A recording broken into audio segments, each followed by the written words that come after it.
All right, so let's dive right in. We're tackling government power today, specifically where some are saying it's overreaching. Yeah, it's a hot topic for sure. Definitely. Now, you guys shared some really interesting stuff from the Center for Self-Governance, The CSG? right, CSG, about this House report on the quote-unquote weaponization of the federal government. Yeah, that report's definitely raising some eyebrows. For sure. And the CSG, they don't mince words. They're concerned about censorship, treatment of whistleblowers, even the role of NGOs. It's a pretty wide-ranging critique. It is. So our mission today is to break down their perspective, look at the solutions they propose, and ultimately help you, the listener, decide what you think about it all. Sounds good. Awesome. So first things first, can you give us a little background on the CSG? What do they stand for? Sure. So the Center for Self-Governance, they're known for being strong advocates for, individual liberties and limited government. Okay, limited government. Got it. Yeah, and they really emphasize constructive dialogue and, reject any kind of violence or extremist ideologies. So peaceful and open to discussion. Exactly. So when they come out with a strong statement like this, it's worth paying attention. Gotcha. Okay, let's get into this weaponization claim. Basically, the CSG is saying the government's being used as a weapon, right, against its own citizens. That's their argument, yeah. What are the main points they're making? Well, they point to a few key areas where they see this overreach happening. Censorship's a big one. Censorship. Okay. Yeah, they're arguing that the government's trying to silence dissenting voices. Trying to silence people. Okay. And they're particularly worried about how terms like, extremism and domestic terrorism are being used. Right, because those are pretty loaded terms. Exactly. And the CSD's point is that they're being thrown around without clear legal definitions. That's interesting because I've seen those terms used in so many different contexts lately, and I have to admit I've wondered about the exact meaning myself. And that lack of clarity, that's exactly what the CSG is concerned about. Makes sense. They're saying these vague definitions could be used to target individuals or groups based just on their political beliefs. And that would be a problem because... Well, it could potentially violate their First Amendment rights, freedom of speech and all that. Right. That's a pretty serious accusation. Yeah. What other examples do they give? They also talk about the intimidation of whistleblowers. Whistleblowers, okay. So they're arguing that the government is using its power to silence people who speak out against wrongdoing. So someone who sees something bad happening and tries to report it. Exactly. And the CSG says this could violate the Fifth Amendment, the protection against self-incrimination. So they're saying if you report something bad, they could turn around and use that against you. Potentially, yeah. That's troubling. And they connect this to a bigger concern about due process. They argue that individuals are being denied fair treatment under the law. So basically, not getting a fair shake. Right. And that raises concerns about potential violations of the 14th Amendment, which guarantees equal protection under the law. Okay, so First Amendment, Fifth Amendment, 14th Amendment. They're saying these actions could be unconstitutional. That's their argument. And they're particularly concerned about the role of NGOs in all of this. That's a bit of a surprise. It is an interesting angle. They're worried about NGOs acting as state actors. State actors? What does that even mean? It means that they might be wielding influence in government proceedings, but without the same transparency and accountability as, say, a government agency. So they could be shaping policy, maybe even silencing certain viewpoints. Potentially, yeah. But because they're not officially part of the government, they don't have to follow the same rules. That's a bit of a loophole. The CSG thinks so. They argue that this lack of transparency raises some serious questions about how power is being used and who's really accountable. So it's not just about what the government's doing directly, but also who they might be working with behind the scenes. Exactly, and whether those groups are operating in the public interest or pushing their own agendas. Okay, so the CSG has laid out their concerns. They're definitely not holding back. Nope, they're pretty clear about what they see as the problem. Now, let's move on to the solutions they propose, because they do offer some, right? Oh, yeah, they've got a whole list of reforms. All right, let's hear them. What do they suggest we do about this alleged government overreach? Well, one of the most interesting ones is their call for a new congressional subcommittee. A whole new subcommittee. Wow, okay. Yeah, one that would focus specifically on investigating the potential weaponization of the justice system. They even have a name for it. Oh, really? What is it? The Weaponization of Justice Subcommittee. Catchy, right? I mean, it's to the point. Yeah. So what would this subcommittee actually do? Their main job would be to look into things like, prosecutorial misconduct, misuse of the legal processes. Basically, they'd be a watchdog, making sure the justice system is being used fairly. Fairly. And not to target people just because of their political views. Exactly. That's the idea, anyway. Okay. I can see how that could be helpful. But couldn't this, create even more bureaucracy, more government, when the Wow. concern is already about too much government? Yeah, that's a fair point. There's always that risk when you add another layer, right? Right. But the CSG argues that the potential benefits, having a dedicated body focused on protecting individual liberties, that outweighs the risks. Okay, I see their thinking there. Now, what about those vague terms we talked about earlier, like extremism? The CSG wants to legally define those, right? They do. They argue that without clear definitions for terms like extremism, domestic terrorism, anti-government, it creates a chilling effect on free speech. Chilling effect, meaning? Meaning people might be afraid to express their views, even if those views are totally legitimate. Because they're worried about being labeled as like an extremist or something. Exactly, and facing negative consequences because of that label. Okay, I can see how that would make people hesitant to speak up. Right. So the CSG wants to see Congress establish clear, objective criteria for these terms. Okay, so we're not just talking about like a dictionary definition, but something more legally binding. Right. It's about preventing those terms from being used arbitrarily to suppress dissent. So more guidelines and safeguards than rigid definitions. Yeah, I think that's a good way to put it. It's all about making sure things are being used responsibly, not as a tool to silence people. Exactly. And it's worth noting they propose similar acts for other terms, too, like abusive lawfare, prosecutorial misconduct, even good behavior when it comes to federal judges. Good behavior.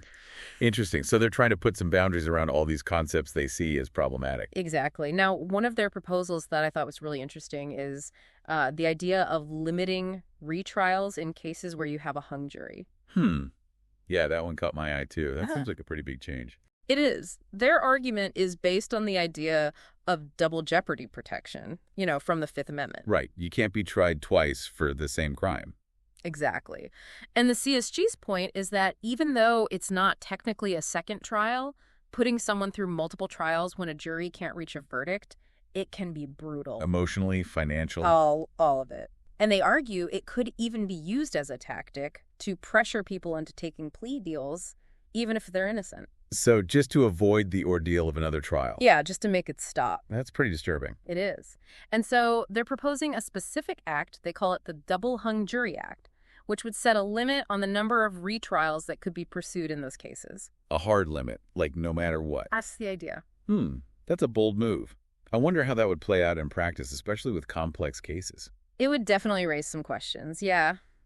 Critics might argue it makes it harder to convict guilty parties, especially in cases where the evidence isn't clear-cut. Right, because sometimes it takes time to build a solid case. Yeah, it's a tough one. It's all about finding that balance, right? Protecting the rights of the accused, but also making sure justice is served. It always comes back to that balance. Now, we can't forget about the NGOs. The CSG has some pretty strong feelings about them. Oh yeah, the whole state actor thing. They're concerned about the potential for NGOs to have too much influence, especially in government proceedings. Without being held to the same standards as a government agency. Right. And they point out that some NGOs, they get government funding or even work directly with government agencies on certain projects. This line gets a little blurry there. Definitely. And the CSG's argument is that this lack of transparency, it creates opportunities for abuse. Like what kind of abuse? Well, they're worried about NGOs using their resources to silence certain viewpoints or to influence policy decisions, but in a way that benefits them, not necessarily the public. So they're pushing their own agenda under the guise of public service. That's what the CSG is suggesting, yeah. Do they give any specific examples of this happening? They do mention a few cases where they believe NGOs have crossed the line, particularly when it comes to censorship, like online content moderation. Oh, interesting. So they're saying that NGOs are pressuring social media platforms to remove certain content. That's their argument, even if that content is protected by the First Amendment. So it's like they're acting as unofficial censors. Essentially, yeah. Wow, that's pretty concerning. It is. And so they're calling for more transparency and accountability, especially for NGOs that receive government money or work closely with government agencies. In fact, they've proposed an act specifically to address this called the Transparency and Accountability in Federal Steering and Advisory Committees Act. Okay, so they're not just throwing out accusations, they're putting forward concrete solutions. Right. They're trying to offer practical ways to address these concerns. So let's step back for a second. We've covered a lot of ground here. The CSG has laid out some pretty bold arguments, offered some pretty radical solutions too. Yeah, they're definitely not afraid to shake things up a bit. But the big question is, are these proposals realistic? Could they actually work? That's the million-dollar question. And I think to answer it, we have to consider what kind of impact these proposals could have, both the good and the bad. Right, because every action has a reaction. Exactly. And we also have to think about the political climate. Is there actually any appetite for these kinds of sweeping reforms? Because even the best ideas can die on the vine if there's no political will to see them through. Absolutely. So let's dive into that, shall we? Let's explore the potential impact of these proposals and whether they could really achieve what the CSG is hoping for. Okay, so let's say, just for argument's sake, these reforms actually happen. What could we expect to see? Would they really put a stop to government overreach? Well, that's the goal, right. But it's not that simple. Like, take that proposed subcommittee, the Weaponization of Justice 1. Right. If it's done right, yeah, it could definitely expose some shady stuff going on in the justice system. Maybe even prevent abuses of power. Okay, so that's the upside. But the flip side is, it could turn into a political weapon itself, used for partisan attacks instead of actually fixing the problem. So it could either be a real force for accountability or just another useless layer of bureaucracy. Exactly. It all comes down to how it's set up, who's running it, and whether anyone actually listens to what they recommend. Right. And then there's the whole issue of defining those vague terms we talked about, like extremism. The CSG wants to make those legally concrete, but... Yeah, and their intention is good, to protect free speech, but defining those terms, especially if it's too broad, could actually make censorship worse. Really? I would think having clear definitions would make things, less arbitrary. You'd think so, right? But who gets to decide what extremism really means? Something one person sees as extreme, someone else might see as perfectly reasonable dissent. Okay, so it's all about perspective. Exactly. And if those definitions are too broad, too subjective, they could be used to silence anyone who disagrees with the people in power, even if they're not a real threat. That makes sense. It's a tough line to walk. And what about limiting those retrials in hung jury cases? What are the potential downsides there? Well, like we said, the CSG wants to prevent people from being dragged through trial after trial, which can be incredibly draining. But limiting retrials, well, that could also mean letting guilty people go free, especially with complicated cases that take time to unravel. So someone could get away with something just because the prosecution runs out of chances to make their case. It's possible, and it raises a bigger question about how we balance the rights of the accused with, the need to hold people accountable for their actions. It's complicated, that's for sure. And then there's that whole thing about NGOs acting as state actors, right? If the CSG's ideas about limiting their influence actually went through, what would that look like? Well, more transparency and accountability for NGOs, especially those getting government money, that's definitely a good thing, right?